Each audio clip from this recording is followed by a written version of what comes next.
muy cortito. Entonces, dentro de lo que se acordó, vamos solamente a platicar sobre 4 puntos o 4 ejes medulares, alrededor de como 3 minutos para cada uno, ¿eh? Se vale opinar. Yo creo que, digo, he estado dándole seguimiento a lo que luego Carla hace el TikTok y digo, a ver, espérame, déjame ir a ver por qué. Y en realidad, hablar de la modalidad 10, bueno, recordemos que empezó con una prueba piloto. ¿Qué es lo que le corresponde o qué es lo que se está ofertando para trabajadores independientes? Aquí yo creo que hay una parte esencial y sería empezar en el sentido de hablar de la adición que se hace al artículo 5A de la Ley del Seguro Social, en el sentido de actualizar los conceptos.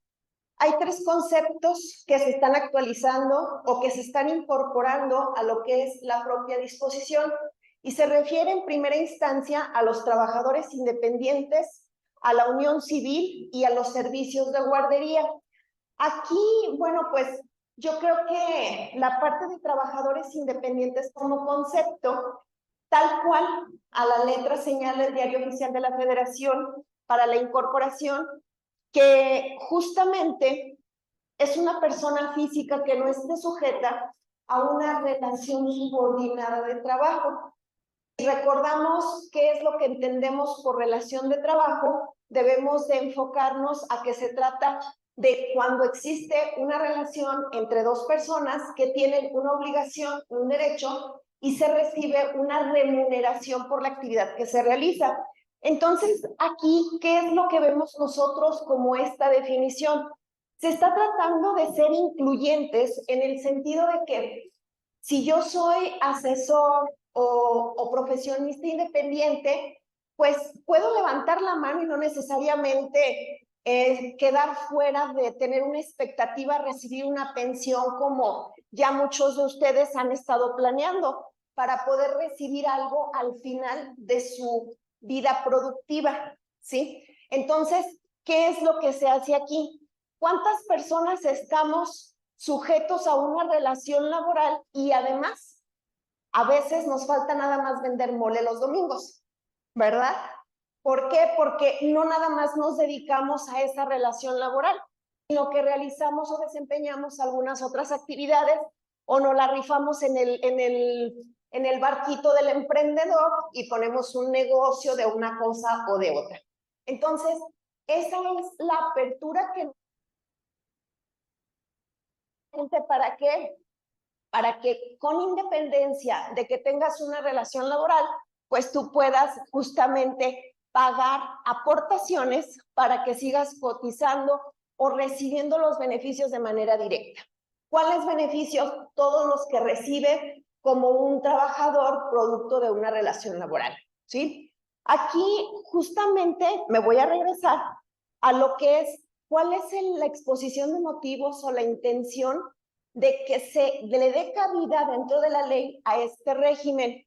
Bueno, justamente es acceder dentro de nuestro país a todo lo que representa esta seguridad social en México. Sin embargo, tendremos actualmente una expectativa de ser muy deseosos de la seguridad en México. Yo les preguntaría, ¿estamos demasiado deseosos de recibir los servicios de salud que nos ofrece nuestro país?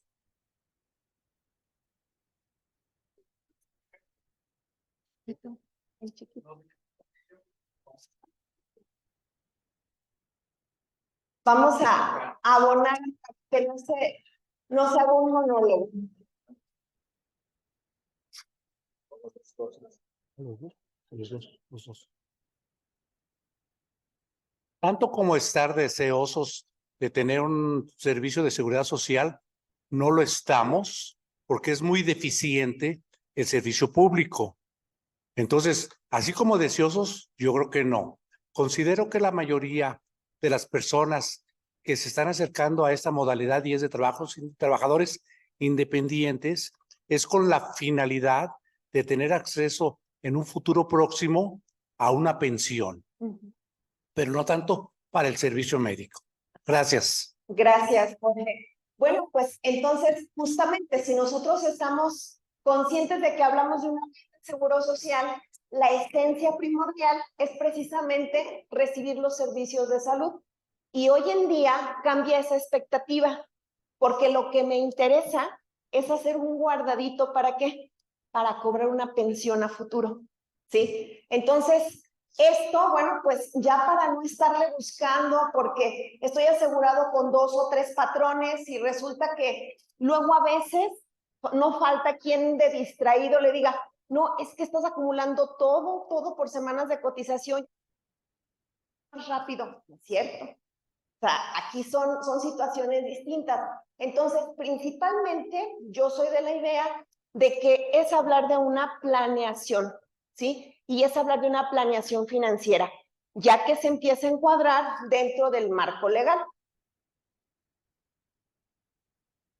¿Cuáles son estas particularidades que presenta? Fíjense, tan dócil es la incorporación de esta modalidad dentro de la ley. En primera, y aquí viene algo que platicábamos nosotros el miércoles, ¿verdad, Teo? Cotizas en función a qué monto, a lo que tú levantas la mano y le dices a la autoridad qué es lo que ganas, cuáles son los pequeños detalles. Desde otra óptica, diríamos, es una técnica de parafiscalidad. Te estoy poniendo el panorama muy bonito y puedes entrar sin mayor problema. Te estoy vendiendo a futuro la idea de que vas a cobrar la pensión que tú estés planeando. ¿Pero qué crees? No se te olvide que tenemos convenios de colaboración ¿entre quién? Entre. A pesar de que hablamos de la materia de seguridad social, pues hoy nos tendríamos que ir también más allá y tenemos en realidad un riesgo fiscal. ¿Por qué? ¿Qué pasa si yo justo estoy en el comercio informal, pero me hacen la sonrisa de que, oye, ¿puedes tener acceso al seguro? Asegúrate. Ah, genial. Oye, pero no estoy inscrito en el SAT. No te preocupes, nada más vas a llenar tu formulario en el seguro, le vas a decir cuánto ganas y sobre de eso te va a cobrar la cotización. ¿A qué? A todo, ¿sí? Pero entonces, ¿cuál es el daño o en dónde nos estamos parando? Estamos empezando, si perdemos de vista el contexto general, vamos a empezar a pararnos ¿en dónde? En la cuerda floja. ¿Por qué? Porque si yo me doy de alta en la modalidad 10, estoy en comercio informal, o bien tengo una relación laboral en la que me tienen registrado con el mínimo, y acá en modalidad 10 les digo que yo a la semana o al mes gano 20,000 pesos, ¿cuál empieza a ser la primera percepción? A partir del 1 de enero del 2024, ¿de cuánto es el salario mínimo mensual? No es examen, ¿eh? El mensual son 7,400 pesos en números redondos, ¿sí? Entonces, ¿qué sucede? Empezamos con las incongruencias y ahí solitos nos estamos poniendo de modo, ¿sí? ¿Por qué? Porque precisamente si tengo una relación laboral ya y me registraron con el mínimo, son 7,400. Me voy a la modalidad 10 a la cual puedo acceder y les digo que gano 20,000 pesos al mes, pues empezamos a poner en problemas también al patrón, ¿sí? Y claro que se va a saber, porque esto es algo que casi va a quedar entre nosotros y el Face, perdón, entre nosotros y la ley, ¿verdad? Así es como va a quedar. Ese es el primer punto que yo le veo ahí en una enorme desventaja y sí, reitero, en ese fenómeno de parafiscalidad. Ofrecerte algo, un mecanismo que me haga a mi autoridad administrativa captar información para programar los actos de fiscalización. Y allí va por partida doble. Porque si fuera el caso de que ya tengo una relación laboral, me voy a ir sobre el patrón y le voy a exigir que me pague las diferencias, ¿sí? En primera, si no tengo esa relación laboral precedente, ¿qué va a pasar? Oye, pues entonces estás ante una discrepancia fiscal. ¿Por qué resulta que estás ganando y a mí SAT no me pagas ni un peso? ¿Sí? Entonces, son estas acciones tendenciosas para poder hacer o llevar a cabo ese marco de captación de ingresos y de recursos y de información. Eso es el primer punto y yo creo que sería el más interesante, donde nos están poniendo, decía Teo, que platicábamos nosotros en corto el miércoles, es una trampa,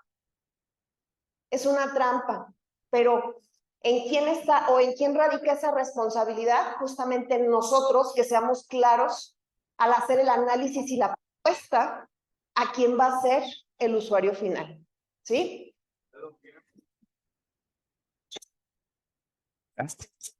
Adelante, Silvana, y enseguida. Sí, bueno, alguna vez ya había opinado sobre el tema de los ingresos, porque, por ejemplo, vamos a suponer que tengo una tortillería y en esta tortillería yo vendo 1,000 pesos al día.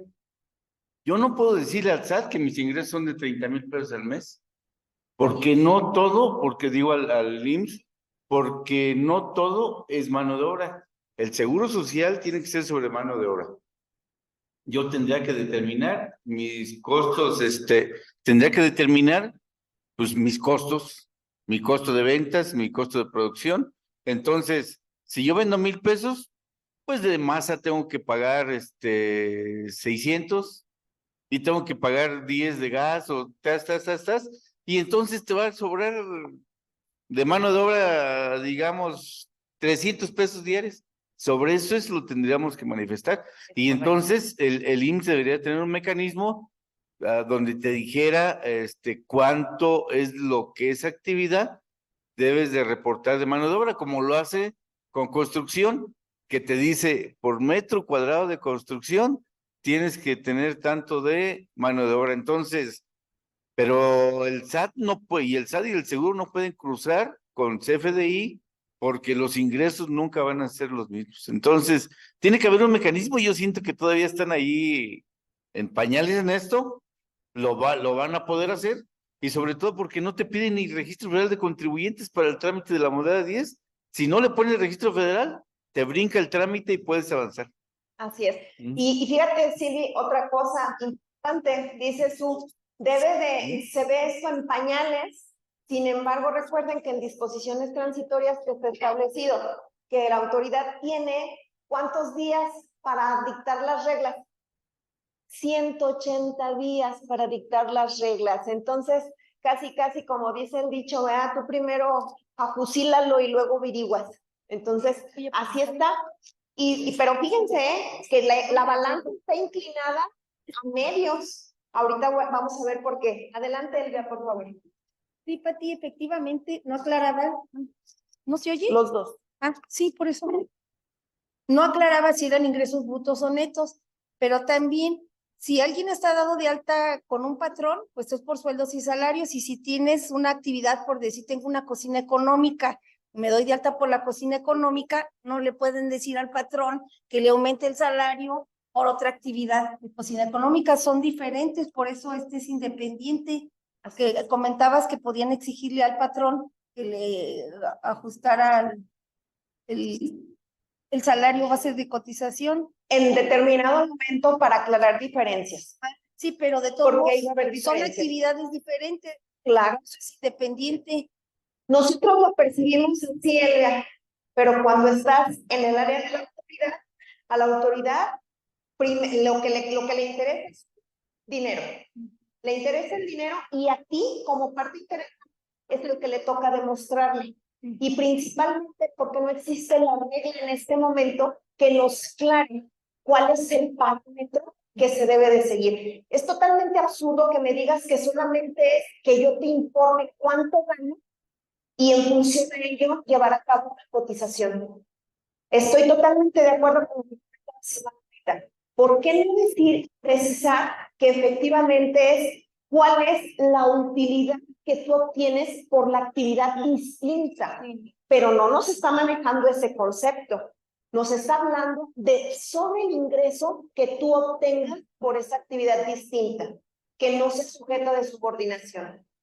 Sí. Eso es lo que tenemos hasta ahorita, ¿sí? Y obviamente atendemos nuestro sentido, que precisamente pues algo le falta a esta propuesta. Por eso, mucho ojo con caer en ella de manera inmediata. También requiere de un estudio particular de la persona que está interesada en elegir esa modalidad. Sí, porque yo creo que ya vienen pronto los cambios, o si no este año el que sigue, pero ya hay esto que no está claro, el seguro no tarda, yo creo. Pues simplemente es ahorita. Entonces, pues hay que... ¿Sí? Bueno, Así es. aquí tienes... Adelante. Contador Crispin.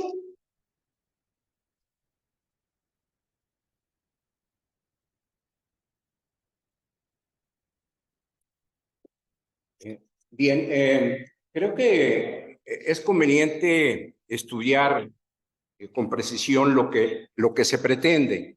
En primer lugar, la autoridad está abriendo un canal, la Autoridad Seguro Social, un canal para que quien no tiene acceso a la seguridad social la pueda tener. Aquí, en el supuesto que se está manejando, debemos decir que para acceder a esta nueva posibilidad, efectivamente, la persona física debe tener dos actividades, o sea, como subordinado, por el cual está registrado por un patrón, y él debe tener una segunda actividad que le genere ingreso, ¿verdad? Entonces, es la figura de tener dos patrones, artículo 33. Entonces, no le pueden reclamar al patrón que si él se da de alta en modalidad 10 sea problema del patrón, ¿verdad? El patrón puede decir, este es el trabajo conmigo, aquí está mi contrato, aquí está mi nómina, aquí está mi actividad. En ese orden de ideas, el instituto tendría que fiscalizar a la persona física. Entendemos que en este momento y bajo el enfoque de promoción, creo que el instituto no estará fiscalizando ese proceso. El SAT no se ha pronunciado, Obviamente aquí entraríamos la figura de nosotros como contadores que le tendríamos que asesorar a la persona física para que él tuviese esa posibilidad de saber cómo está reportando ingresos al SAT.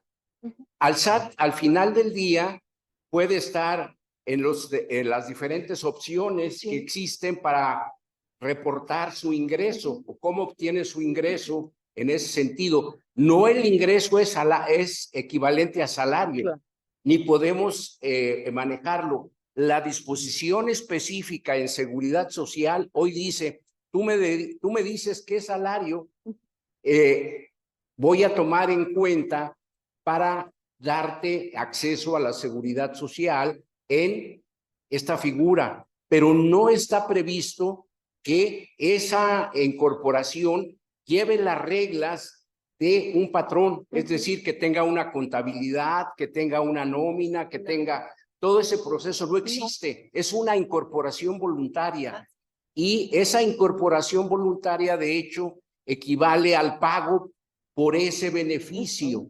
Entonces creo yo que sí tenemos que ser muy cuidadosos, muy objetivos.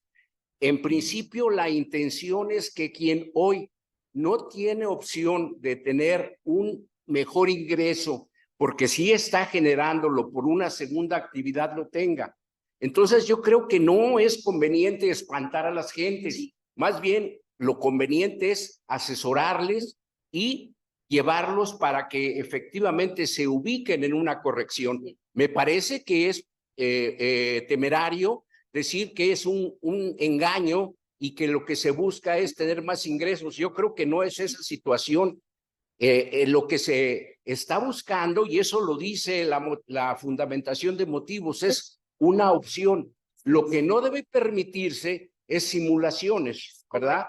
En ese sentido de que alguien diga, bueno, pues yo te pongo de salario mínimo y para que tú mañana puedas tener una pensión, inscríbete como una persona física y da otro ingreso sin tener realmente segunda actividad. Eso es lo que no es válido y eso es en lo que sí debemos perseguir quienes estamos dedicados a esta situación.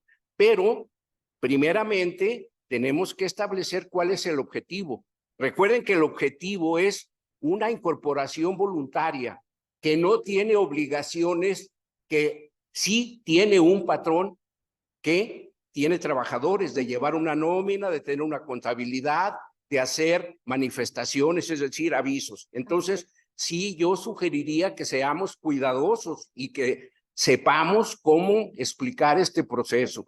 No estoy de acuerdo en decir que es un engaño. No, pero no sería literal hablar. Es más bien ser precisamente la finura en ser claros para que puedan entender a qué es lo que quieren accesar. ¿Cuál es el objetivo que se persigue? Por eso hablamos de una protección y ser precisamente tener esa cautela para poder explicar correctamente y estar atentos a las reglas que se vayan a aplicar para la incorporación y manejo de este régimen, de esta modalidad, porque precisamente es eso, es una incorporación voluntaria. Ahí la expectativa es precisamente que yo pueda tener ese acceso a esos beneficios, a tener un servicio de salud, poder tener acceso a lo que es una pensión a futuro. Entonces, eso es la finura que tendría esto y que tendríamos que esperar un poquito precisamente para ver cómo salen publicadas las reglas de actuación en la modalidad. ¿Qué otra cosa tiene esta particularidad? Sí. Quiero hacer un pequeño comentario.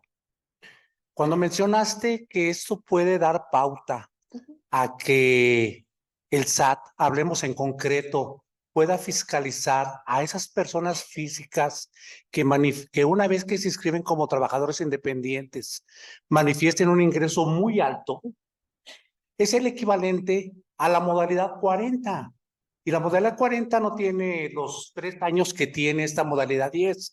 Tiene mucho tiempo donde la persona que se inscribió en esa modalidad 40, pues se asignó el sueldo que puede pagar la cuota correspondiente, pues de acuerdo a sus ingresos, sin importar para nada si el SAT la podría fiscalizar o no. Está haciendo con la planeación de buscar llegar a una buena pensión, ¿sí? Entonces, es casi lo mismo. Ahora, en esto, aunque ahí hay un renglón que dice que te puedes adherir, no obstante cuentas con una relación personal subordinada, yo considero que la persona que tiene un trabajo independiente difícilmente va a tener una relación subordinada, difícilmente, porque al final de cuentas, ¿qué va a hacer? Si yo estoy como subordinado y trabajo como independiente en otra cosa, pues al final de cuentas, la misma semana de cotización, pues me van a seguir siendo las mismas. No se van a duplicar, es la misma. ¿Me van a tomar la suma de los 2 salarios para llevarme más alto? Pero creo que no va por ahí, ¿eh? Yo creo que normalmente quienes están entrando a modalidad de 10 son los que efectivamente no tienen ninguna relación laboral. Entonces, creo que no les queda mayor opción, al igual que los de modalidad 40, de registrarse, y esa posibilidad de que en un futuro el SAT los fiscalice, coincido con Crispín, es muy difícil, porque aquí ¿quién es el patrón? El patrón es el IMSS, si mal no entiendo, en modalidad 40 y en modalidad 10. Entonces, el IMSS, no hay más, pensando entre comillas, no que sea su patrón, entre comillas, ¿verdad? Porque no hay más. Entonces, no se expiden CFDI. Entonces, creo que va a ser muy difícil que a todas esas personas se les fiscalice vía SAT. Esa es mi opinión. Gracias. Muchas gracias.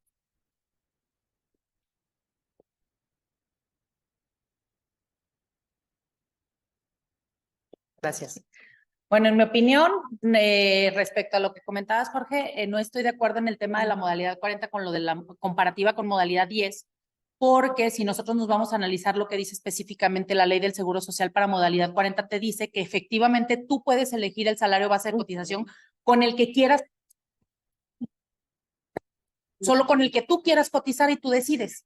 No es ingreso. Sin embargo, modalidad 10, para efectos de trabajador independiente, sí dice específicamente que en función de tus ingresos.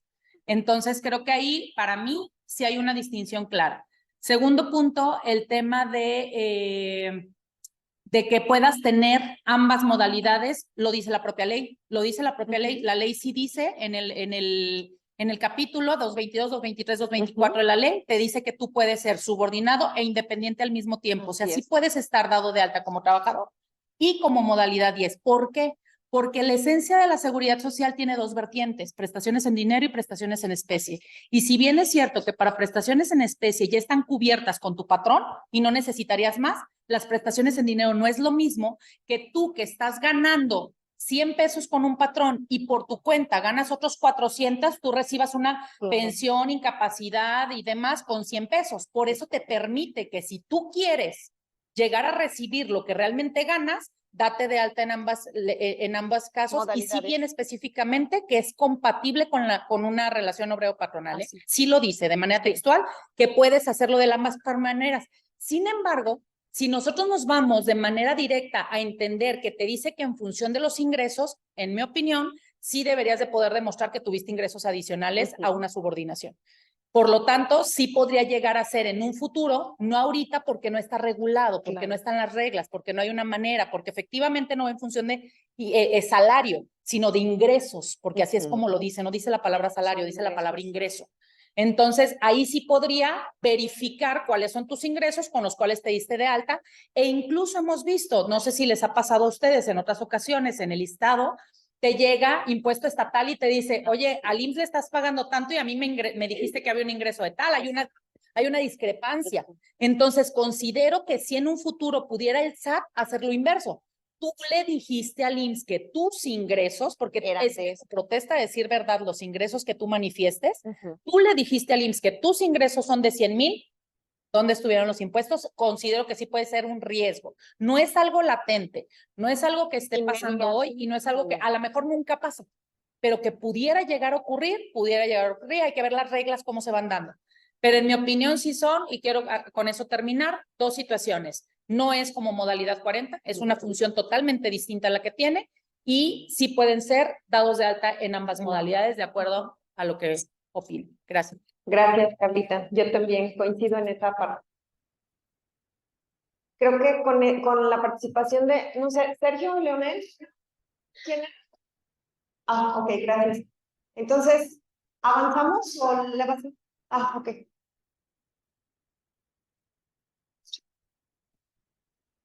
¿Todos por...? Sí.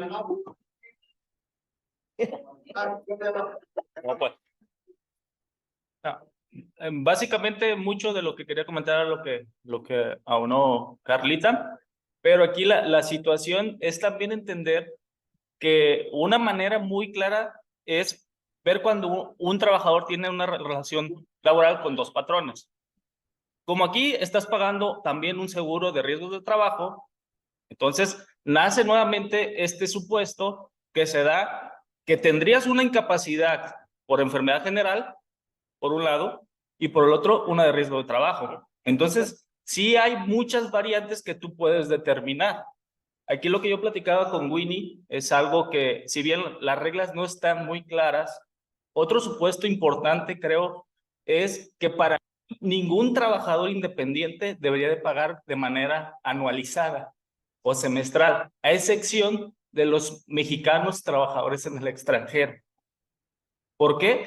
Porque al no estar estas reglas claras, para mí, si te habla de un ingreso, de alguna manera deberías de darle un tratamiento como de variable. Entonces, tú no sabes si este mes vendiste los 1,000 pesos de tortillas, como dijo Silvano, y el próximo tú vas a vender 5,000. Entonces, bajo ese supuesto, en mi opinión, tal vez conservadora, como lo quieran ver, deberías de darle ese tratamiento y esa secuencia para prevenir perfectamente lo que dice Carlita. Totalmente de acuerdo. Gracias. Gracias.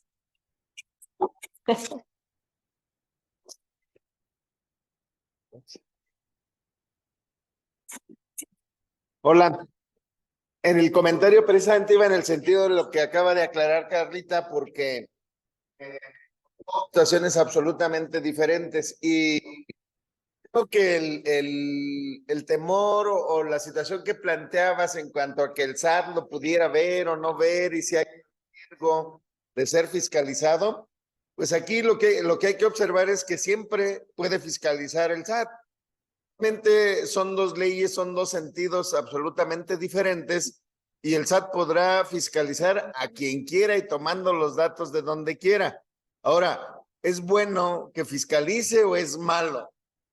Pues finalmente es bueno porque es una obligación de que los que no pagan, paguen, o del que obtiene un ingreso es sujeto por sí y no por el vínculo que se le da a este otro lado, ¿no? Entonces, sin duda ese aspecto es el que hay que estar vigilando. Yo veo en lo que planteaba Carlita, en realidad son dos aspectos, no se suman las semanas, no de ninguna manera, pero el salario base de cotización es bien importante en uno del salario, de la base de cotización y en el ingreso, son conceptos totalmente diferentes. Y bueno, los que entren en esto, pues que sepan pues que el SAT de todos modos los va a fiscalizar ahí o en cualquier otro lado. Existe una figura en el artículo 91 de la ley del impuesto sobre la renta que es aplicable a todo mundo, ¿no? Gracias. Bueno, pues entonces, fíjense, y abonando a la siguiente característica o particularidad, es justamente eso, ¿no? Tú eliges, si tú decides y levantas la mano, pues tú eliges cómo vas a pagar, de manera mensual, bimestral, semestral o anual. Pero entonces, pues justamente lo que quisiéramos sería la expectativa, ¿no? De ver cuál es la regla para saber entonces cómo me conviene, porque si a la mejor, si voy a pagar y ni siquiera sé cuántos son los ingresos que voy a obtener en el año y es en función a esto, pues probablemente estamos hablando de un riesgo también, ¿sí? A eso es a donde nosotros debemos de ser muy ojo de chícharo y ser muy observadores en ese sentido.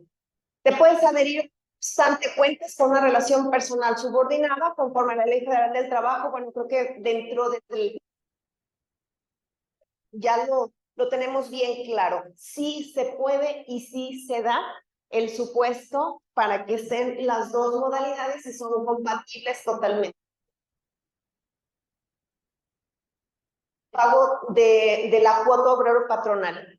Si tú como trabajador independiente te adhieres bajo esta modalidad, te toca pagar todo. Obviamente la parte que le toca al Estado, pues esa la pagará el Estado, pero tú absorbes la parte que le tocaba al patrón porque asumes esa dualidad, esa figura dual en esta modalidad.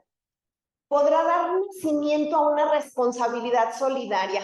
Resumí todo ese párrafo enorme en ese renglón. ¿Por qué hablamos de una responsabilidad solidaria?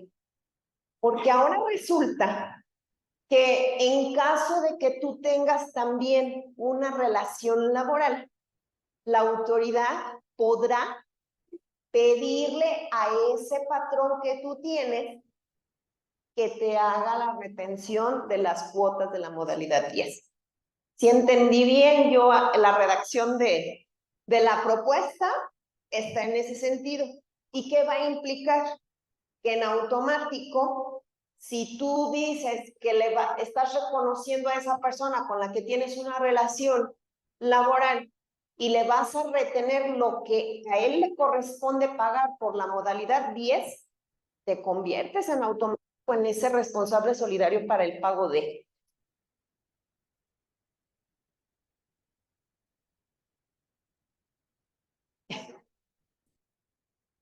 Perdón, considero que va más allá de eso, porque dice relación jurídica y dice con cualquier naturaleza. Entonces, puede ser tu proveedor, puede ser tu cliente o puede ser quien sea, no solo un patrón, incluso no necesariamente con relación laboral. Yo creo que va mucho más allá, no sé opinión de los demás.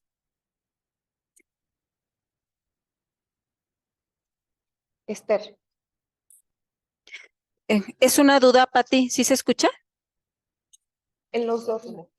Es una duda, Pati, más que un comentario. Está un poquito incierto eso porque ya ves que se retiene sobre un ingreso. A tu entender, porque yo no, te comento, no lo he revisado a fondo, ¿cómo sería esa retención?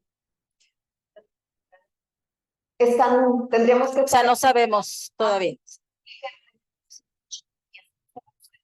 Ahí me parece que va a estar un poquito complicado Sí, porque el patrón me paga mi salario. inclusive si alguien está en la periodicidad que pagues, no vas a pagar actualizaciones de cargos. Claro. Con independencia de la forma que tú elijas de pago. Pero ahorita ni siquiera sé, está el simulador y voy a saber con los ingresos que yo manifieste cuánto es lo que tengo que pagar.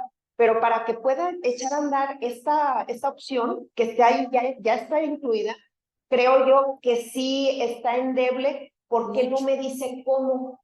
No, dice quién podrá y que la autoridad podrá solicitarlo. Pero de ahí a que lo haga y cómo lo haga, ni yo tendría manera ahorita de explicarte, no sé si alguien pudiera, pero no hay absolutamente nada. Yo no encontré nada al respecto. Sí. Solamente la redacción donde dice que puedes solicitar que un tercero te cobre la cuota. Como cobrarte algo que tú vas a pagar sobre un ingreso que obtienes por fuera. Está muy interesante Es correcto. hacer análisis, pero sí, yo creo que tendríamos que esperar reglas, ¿no? Definitivamente. No le veo por... Gracias, Pati, eres. No, ¿de qué? Bien. Adelante, maestro. Bien, creo que debemos esperar a que se publiquen las reglas para poder entrar a ver esos detalles que ahorita estamos presuponiendo para poder manejar estrictamente lo que se maneja. Ahorita lo importante es que existe y que si quieres, pues te vas a ir por el programa piloto. Todavía no podríamos instrumentar la disposición de ley, ¿verdad? En ese orden de ideas. Hay muchos detalles de manejo que seguramente en las reglas nos van a explicar y ahí estaríamos en posibilidades ahora sí entrar a la discusión. Se habla hace rato de salarios, ingreso y salario es totalmente conceptos diferentes, incluso para la seguridad social. Estamos ante una novedad que es el ingreso. O sea, en la seguridad social realmente siempre hemos hablado en la modalidad y es obligatorio de una remuneración. En el caso de este proceso es diferente. Lo que se está buscando es una cuota fija. No está sujeto a si en un mes obtengo o no obtengo lo mismo, puesto que es una declaración que yo quiero registrarme. Estoy comprando. Eso es lo que la ley nos permite. Yo compro mi seguro al final del día. Y efectivamente, creo que para poder discutir con certeza tendríamos que esperar las reglas. Yo sugeriría que no entremos a presuponer porque no tenemos base legal para concluir.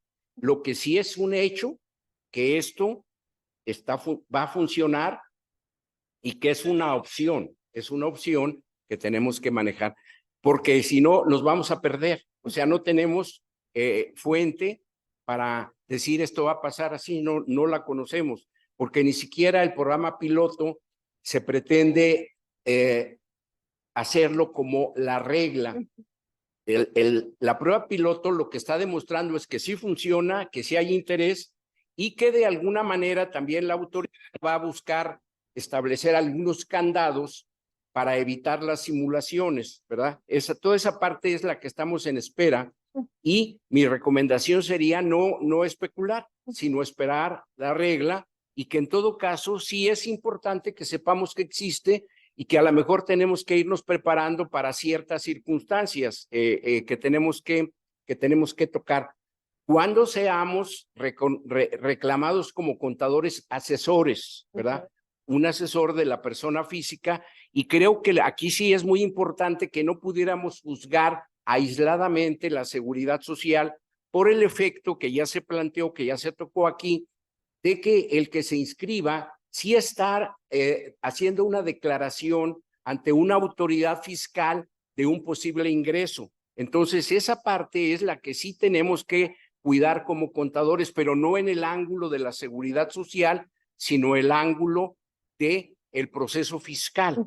Esa es la circunstancia, pero no involucra que sea el ingreso que se está declarando.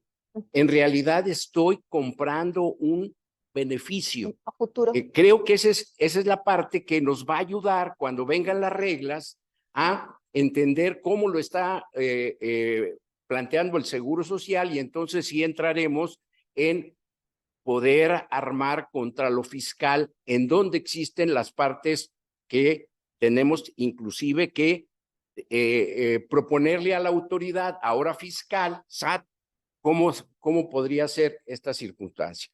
Me parece que sería por ahí prudente esa situación. Gracias. Gracias. Alfredo, por favor. Dame oportunidad. Sí. Perdón. Nada más para lo último. Ahí dice el término podrá. Entonces el podrá sabemos que se puede dar o no.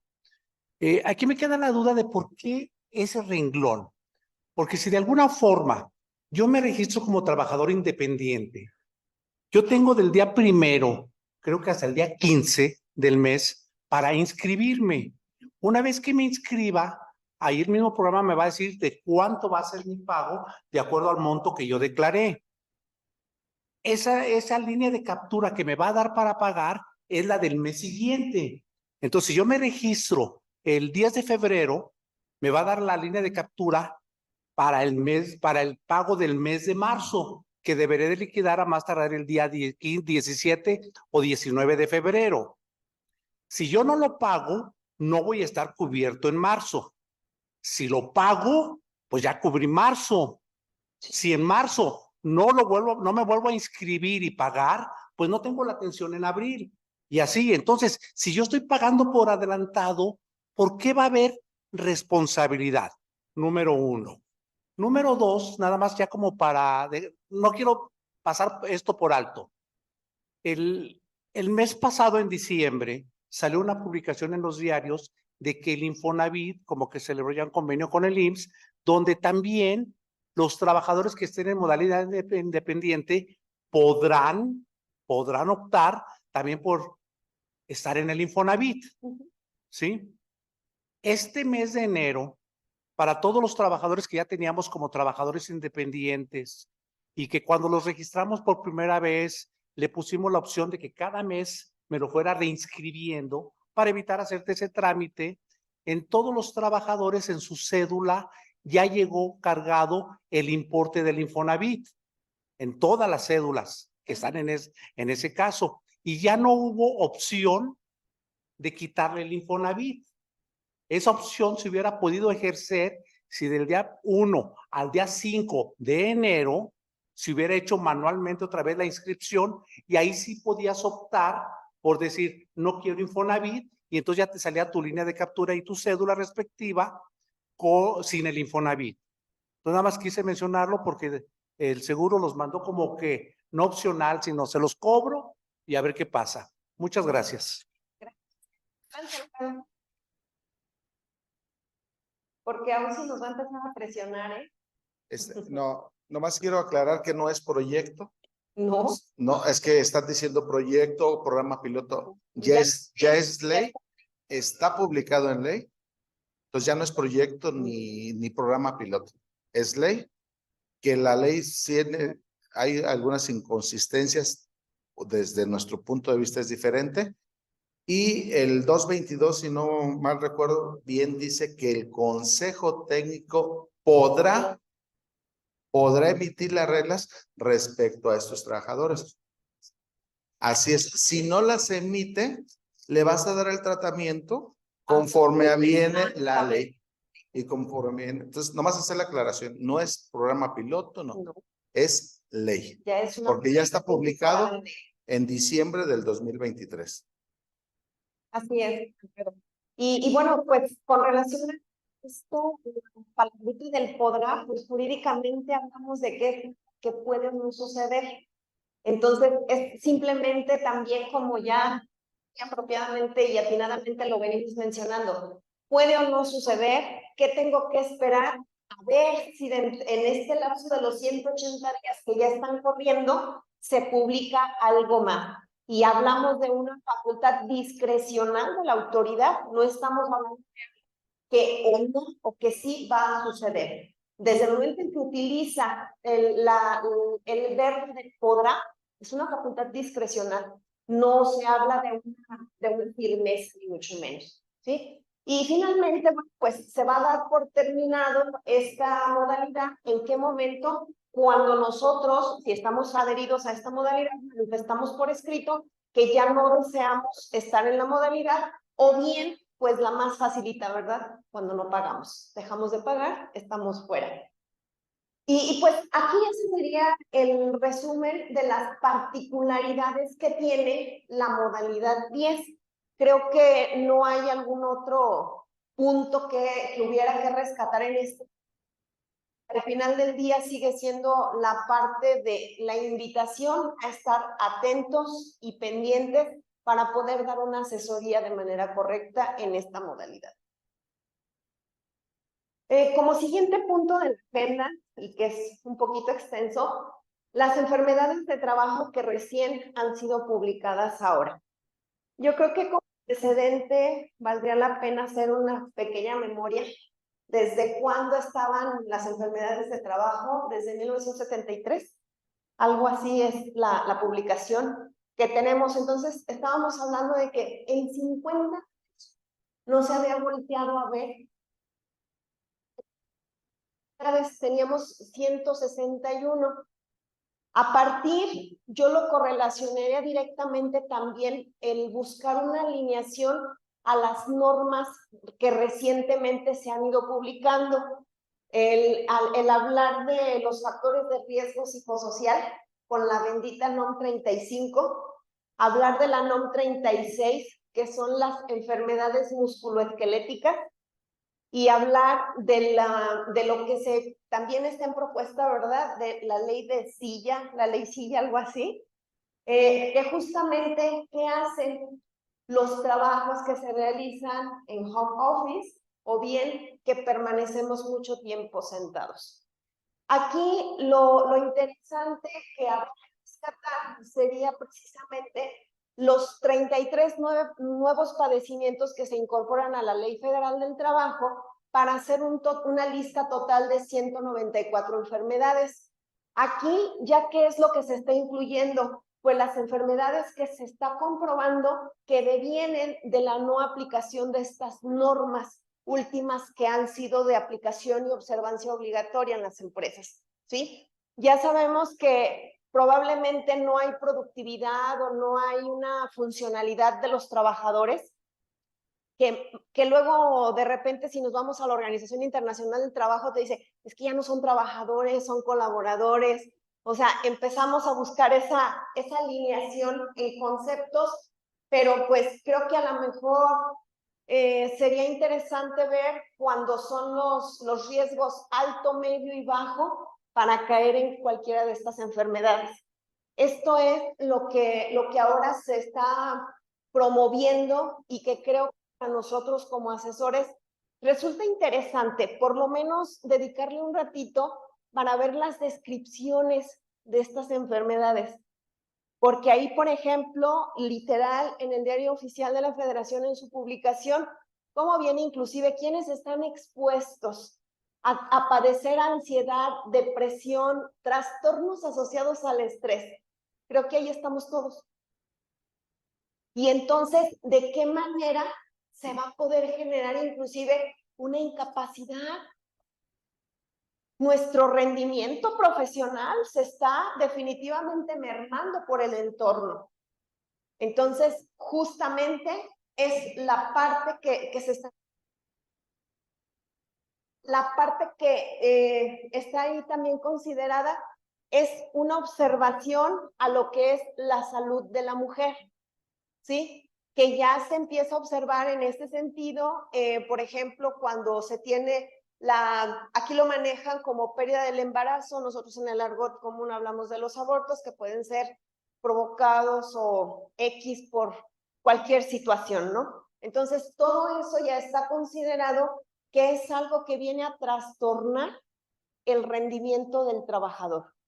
Entonces, por eso ya está enlistado y ya se está destacando en este sentido la lista de los 26 nuevos tipos de cáncer y la lista sigue aumentando.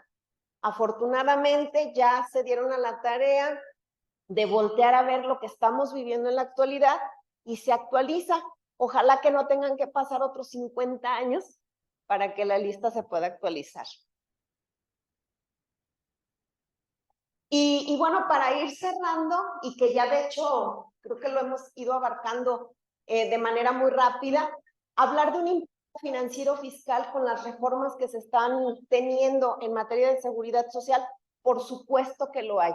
De entrada, al hablar de un incremento al salario mínimo del 20%, cuando el cierre de la inflación al mes de diciembre fue creo que del 4.66, menos del 5%, entonces, ¿dónde entra la razonabilidad? ¿Sí? Y que ahora, no sé ustedes, ya revisando lo que es el anexo 8 de las tablas, pues las tablas se actualizan, las de retenciones, pero ¿y las del subsidio al empleo? ¿Dónde? O sea, siguen estando. Por eso no hay una actualización, pero sigue subiendo el avance. Entonces, ¿qué sucede si se publicaron el 29 de diciembre las tablas?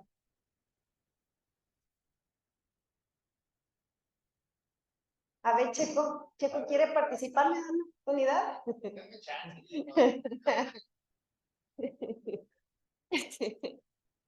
El pequeño. Gracias. No, no era tan así, tan intempestivo, ¿verdad? Pero aquí, yo creo que aquí el asunto que hay que identificar, en efecto, como bien dices, el subsidio no cambia.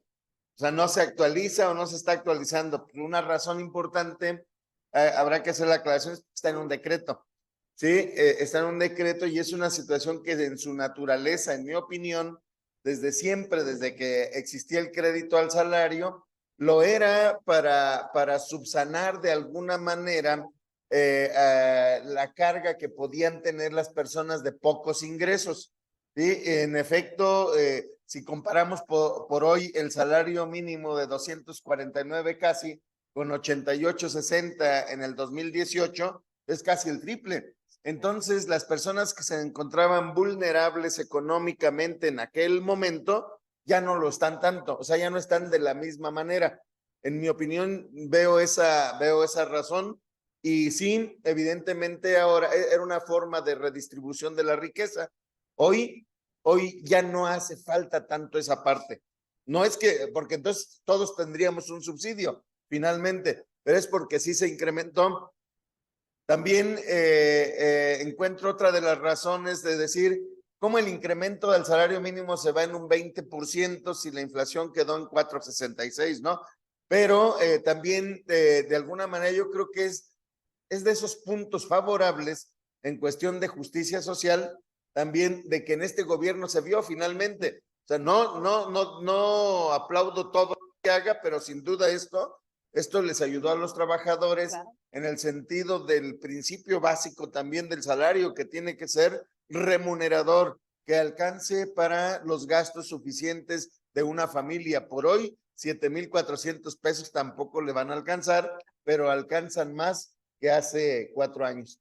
¿Sí? Entonces, son esa situación natural la que veo. Sin duda, en el aspecto fiscal, muchos de los puntos tienen una razón.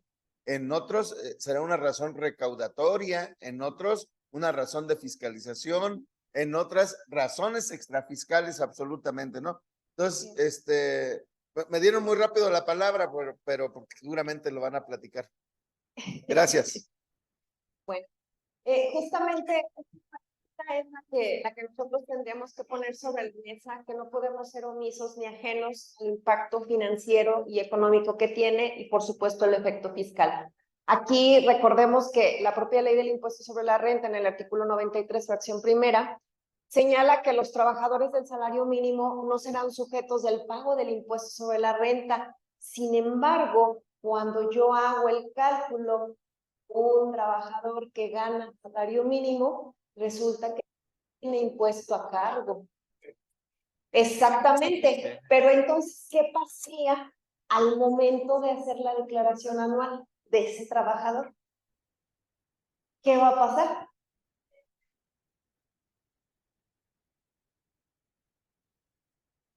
Perfecto, sí. Que ya casi terminamos más de Esther y de Fer. Gracias. Dos comentarios muy rápidos, Pati. El primero, coincido con Sergio en todo lo que dice, y comentando con Silvano, es probable que hasta se deje de pagar los famosos 10% de bonos de puntualidad y asistencia, que en mi opinión, pues son 20, y que en muchos de los casos es para completar. De entrada, creo que ese salario ya se venía pagando, y esto beneficia al trabajador porque hace que empiece a verse algo más real o más parecido a lo que conocemos en contabilidad como sustancia económica, a la realidad económica. Y en el tema de fiscal, sí, la recomendación de supervisar muy bien los cálculos anuales de salarios, porque efectivamente los sistemas en el provisional te sale impuesto, como tú bien lo dices, porque ya la tarifa no se actualizó y el sistema de entrada pone 0, pero en el cálculo anual que estuvimos haciendo en diciembre generaba impuestos. Entonces ahí hay que tener la supervisión muy clara para poner el 0, porque es un trabajador de salario mínimo. Entonces, a puntualizar eso. Muchas gracias. Gracias. Cerramos con la participación de Fer, ¿verdad?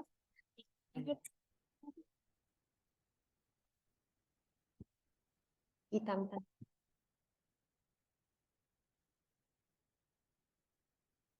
Gracias, amigo.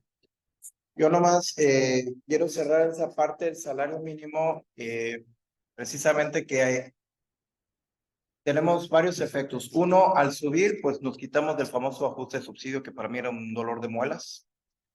Dos, lo que comentaban ahorita de los premios, parece que en este país si no tenemos sueldos, premios y despensa no es nómina, ¿verdad? O sea, pero sí, aquí el efecto es que dices tú que nos quitamos el subsidio, pero viene un pago extraordinario en Seguro Social, porque lo más seguro es que muchas de las empresas que tenían los premios los tenían topados para no integrarlo. Pero al subir el salario mínimo y ajustar para abajo los premios para quedar con la misma nómina, pues vas a pagar más Seguro Social. Y, digo, nomás para tenerlo ahí en cuenta. Y por último, el tema del salario mínimo. A mí sigue siendo un tema, porque si leemos el artículo, inclusive antier que estuve aquí en el colegio platicando con Jorge, habla trabajadores que dice que percibieran únicamente, y esa es la palabra clave, que a mí me brinca, salario mínimo. Entonces, ¿qué pasa? Ya aquí es cuando empiezan las otras combinaciones. ¿Qué pasa si tengo un salario mínimo y aparte son premios? Ya no es salario mínimo. ¿Qué pasa si es un sueldo y tengo vales de despensa? Me va a decir, es que está exento, pero es que eso no dice. Hay que entender que el 96 no dice que los salarios mínimos están exentos. Dice, solamente no le retendrás, que es muy distinto a que estén exentos. Lo que está exento está en el 93 y sí te dice, las prestaciones o los pagos que hagas a gente de salario mínimo, entiéndase horas extras, como el tema, por ejemplo, de del día de descanso elaborado, tendrán una exención. Pero el salario mínimo está grabado. Simplemente te dice no se le retendrá. Pero la palabra, insisto, y eso también se los dejo a ustedes, no quiere decir que todo lo de salario mínimo, y esa es mi percepción, no lo tengas que retener. Para mí, quizá los que no les retendría serían los que traen una nómina plana de salario mínimo. Pero ¿qué pasa si en un mes le das una bonificación, le das una gratificación? Eso ya les quita la no obligación de la retención y empiezas a retener. Luego viene el cálculo anual. Entonces ahí se los dejo porque para mí no está tan sencillo, ¿vale? Luego viene aquellos que dicen, ok, vamos a aumentarles un centavo más para que no sea salario mínimo y hay que retenerles. Pero ya esa retención en flujo ya quedas por debajo del salario mínimo. Luego vienen las inspecciones laborales y el inspector dice, ah, estás pagando por debajo del salario mínimo, ya te metió una bronca porque dice, de aquí me voy a iniciarte una querella por pagar menos del mínimo, cuando tú sí estabas pagando el mínimo, que por disposiciones fiscales tienes que retener es otro rollo, ¿vale? Entonces, creo que el punto, digo, no hay un blanco, no hay un negro, creo que también hay grises, pero que hay que revisar. Para mí no es un tema que hay que considerar a la ligera, ¿sale? Es tanto. Ándame. El 93 son partes exentas. Prestaciones, exactamente, pero no te dice que el salario mínimo. O sea, el 96.